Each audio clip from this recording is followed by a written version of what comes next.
Good evening, everyone. This is Larry Phillips, and this is the Predestination update for the evening of the 3rd of September, 2021, and I hope everyone's doing well tonight. There's a lot being said today about the influence of China on Joe Biden giving it away.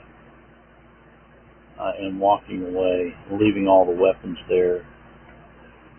China is now also in charge of a port in Israel and their Gateway initiative, which is going to connect all of these ports. Afghanistan is a central hub right there, real close to that. The China initiative. Well, China is often used there as a symbol of a dragon. You see that same symbology referred to in the book of Revelation. We also see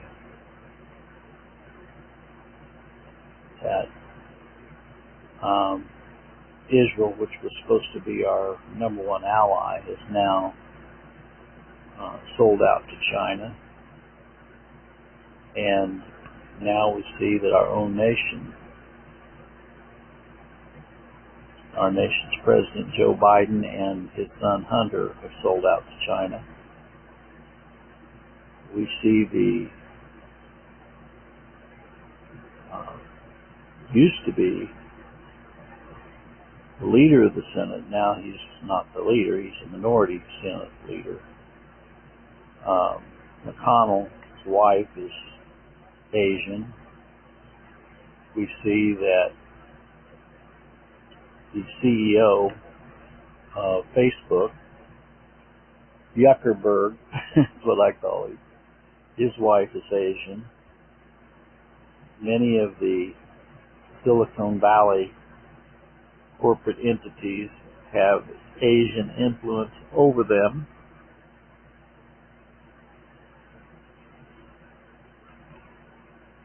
And we know that the Red Chinese are antithetical. They do not want to have anything to do with a God who they are accountable to. So we can see where this is going. Also, China is aligned with Pakistan. Pakistan is one of the world's great holder of weaponry. And now we left billions of dollars of military weaponry in Afghanistan. And I don't think it was by default. I think it was purposeful because we have records. The State Department has tried to even stop Christians from leaving Afghanistan. You say, well, why are you coming up with all of this negative stuff, Larry?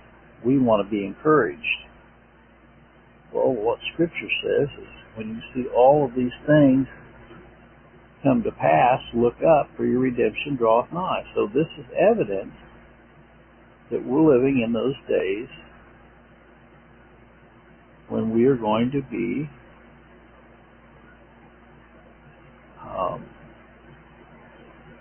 ushered into the New Jerusalem, coming down out of God, out of heaven.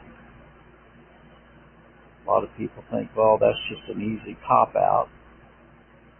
That's just sticking your head down in the sand. When my dad was 85 years old, I called him one time, and I was going through all of these challenges that were going on in the world. And he said, well, Larry, I'm 85 years old. What do you want me to do about this? Well, I'm not 85, but I'm 67, and I can't do anything about this other than just register what's going on. I can voice my disapproval of it, but in reality, I'm I'm just a plumber's son. What can I do about it? But I can encourage the people of God.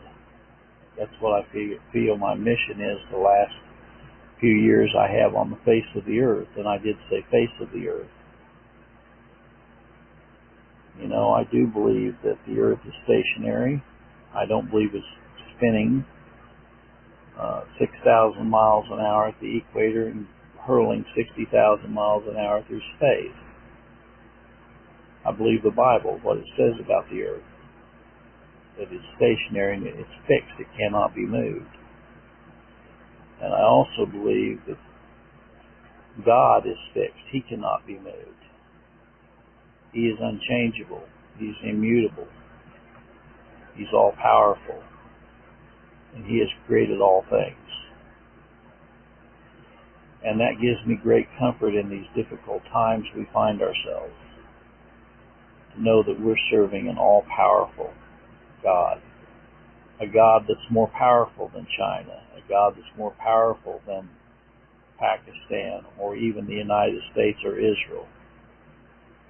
We're serving the King of Kings and the Lord of Lords, who said He's the Alpha, the Omega, the beginning and the end, the first and the last. And so never forget whose we are. Never forget that we've been redeemed by the blood of the Lamb. Never forget that we've been predestinated unto adoption, and that He works all things after the counsel of His own will. Never forget that the bounds of our habitation are in His control. Never forget that not even a sparrow falls without His knowing it, and the hairs of our head are numbered. Never forget that He has promised that He would receive us to Himself, that where He is, there we may be also. In my Father's house are many mansions. If it were not so, I would have told you. Come unto me, all ye that are weary and heavy laden, and I will give you rest. Cast your cares upon me, for He careth for you. So that's the final message. The message is our hope is in God, not in the political powers of this world, but we rest in the King of Kings and the Lord of Lords. God bless.